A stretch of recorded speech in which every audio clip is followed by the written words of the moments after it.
आराम दोस्तों, कहते हैं कभी ना करना पीछा लड़की या बस का, क्या मामला है यहां पर न्यूक्लियस का।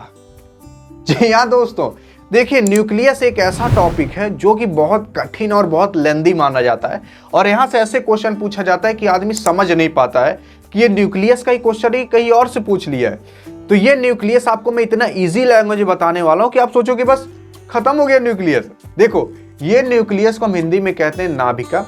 इस न्यूक्लियस की खोज किए थे रॉबर्ट ब्राउन नाम के साइंटिस्ट। ये जो न्यूक्लियस होता है इसका काम होता है कंट्रोल करना पूरे सेल की एक्टिविटी को, यानी कि सेल के अंदर जो भी चीजें हो रही है, कोशिका के अंदर जो भी चीजें हो रही है उसको कंट्रोल करने का काम न्यूक्लियस करता है। जैसे एक घर में एक मालिक होता है, वो पूरे घर की कंट्रोल करता है कि कौन क्या करेगा, कौन कब कहाँ जाएगा, कौन लैट्रिन, मतलब कोई भी काम कुछ भी हो वो सब कंट्रोल करने का काम एक मालिक करता है पूरे घर का। वैसे सेल के अंदर जो भी काम होते हैं वो सारा काम कंट्रोल करने का ये न्यूक्लियस करता है। जैसे माइटोकॉन्ड्रिया क्या काम करेगा, endoplasmic reticulum, cytoplasm, Golgi bodies, ये सब क्या काम करेंगे, उन सब को कंट्रोल करने का काम ये न्यूक्लियस करता है। अब जैसे मान लो गोल्गी बॉडीज अपने मन से कोई भी काम कर लिए, इससे बिना परमिशन लिए, तो ये मारेगा गोल्गी बॉडीज उलझ जाएंगे। तो बिना परमिशन लिए तो कोई काम नहीं किया जा सकता। जैसे अगर आप अपने घर में कोई काम कर रहे हो बिना परमिशन लिए अपने पापा से, तो जहां पापा पता पाए मारेंगे उलझ जाओगे आप। तो वैसी सेम कंडीशन इसमें भी होती है। अब ये जो न्यूक्लियस होता है, इस न्यूक्लियस के किनारे किनारे एक झिल्ली टाइप की लगी होती है, उसे हम न्यूक्लियर मेम्ब्रेन कहते हैं।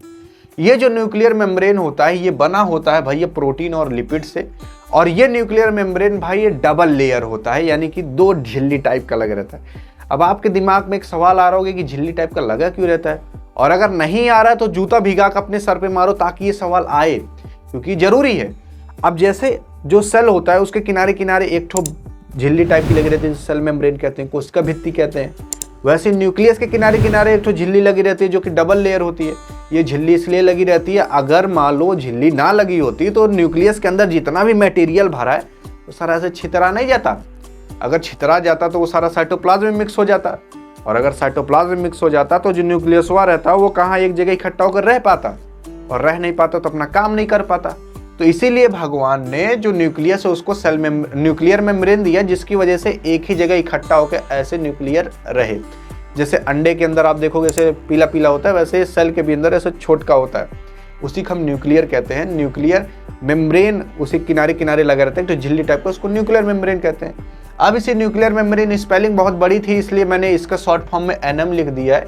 ये जो न्यूक्लियर मेम्ब्रेन होता है इस पर छोटे छोटे छेद होते हैं।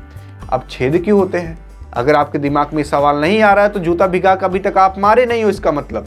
तो ये जो छेद होता है ये इसलिए होता है ताकि अगर न्यूक्लियस को अंदर कोनो चीज़ की ज़रूरत हो वो चीज़ जा सके उस छेद के माध्यम से, और अगर न्यूक्लियस को कोनो चीज़ बाहर भेजना हो तो वो चीज़ बाहर आ सके न्यूक्लियस से, तो उसी छेद के माध्यम से आता है। और ये जो न्यूक्लियर मेम्ब्रेन होता है इसके अंदर जो चीज़ें भरी रहती हैं उसे हम न्यूक्लियोप्लाज्म कहते हैं। और ये न्यूक्लियोप्लाज्म भगवती धारा enzyme, protein, lipid, nucleic acid और मिनरल से और बहुत सारी चीज़ों से ये बना होता है। अब ये जो न्यूक्लियस होता है इसके अंदर आप देखोगे छोटा गोल गोल का एक और चीज़ पाया जाता है, उसे हम न्यूक्लियोलस कहते हैं। ये जो न्यूक्लियोलस रहता है ये भैया राइबोसोम्स और आरएनए बनाने का काम करता है। अब ये जो न्यूक्लियोलस जैसी आरएनए और राइबोसोम्स बनाता है तो वो अपने अंदर वो रखे नहीं रहेगा, वो सेल में निकाल देगा। तो सबसे पहले न्यूक्लियस में निकालेगा फिर सेल में।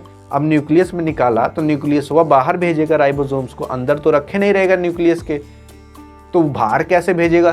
तो भैया इसीलिए मैंने बताया था कि उसके अंदर छेद होता है, इसीलिए भगवान ने छेद कर दिया उसके अंदर ताकि वो राइबोसोम्स और आरएनए वहाँ से निकल सके।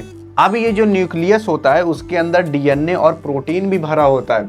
आप देख रहे होगे जो न्यूक्लियोलस वाला पार्ट है गोल का, अगर उसको हटा दो तो और सारा जो भरा हुआ है उसे हमने न्यूक्लियोप्लाज्म कहा था। उसी के अंदर डीएनए और प्रोटीन पूरा भरा होता है। अब ये जो डीएनए और प्रोटीन है अगर इसको आप मिला दोगे तो उसे आप क्रोमेटिन मटेरियल ऐसे बहुत सारे नामों से इसे जाना जाता है। अब ये जो न्यूक्लियस होता है इसके अंदर जो डीएनए मौजूद होता है, अगर उसी डीएनए का आप ऐसे करके पूरा मतलब एक ही जगह ला के इकट्ठा कर दोगे ना तो वही क्रोमोसोम्स बन जाता है, यानी कि गुणसूत्र। और इस डीएनए का फुल फॉर्म होता है डीऑक्सीराइबो न्यूक्लिक एसिड। अब ये जो डीएनए होता है जब अगर आप इसे खूब ऐसे ला के इकट्ठा कर दोगे क्रोमोसोम्स बन जाएगा, अगर इसी क्रोमोसोम्स कैसे फैला दोगे तो डीएनए बन जाएगा। समझ में आ गया। तो जो क्रोमोसोम्स होता है वो कहीं दूसरी जगह से नहीं आता है, वो न्यूक्लियस के अंदर जो डीएनए मौजूद है वो ऐसे कंडेंस हो जाता है, यानी कि आपस में अगर ऐसे सिकुड़ जाता है वही क्रोमोसोम्स बना लेता है। इसका स्क्रीनशॉट ले लो, नहीं तो खो जाएगा तो मुझे मत कहना। तो आई होप आप समझे होंगे न्यूक्लियस के बारे में। अगर आपको जानना है कि साइटोप्लाज्म, माइटोकॉन्ड्रिया ये सब कैसे काम करते हैं तो बगल में क्लिक करके देख सकते हो। यहाँ पर होती है वीडियो एंड। वीडियो पसंद है तो करिए अपनी वाली के पास सेंड, ताकि वो भी कुछ पढ़ ले, इस सब के बारे में जान जाए, अपने न्यूक्लियस के बारे में, मतलब सेल के न्यूक्लियस के बारे में। मिलेंगे नेक्स्ट वीडियो, तब तक के लिए जय हिंद और जय भारत।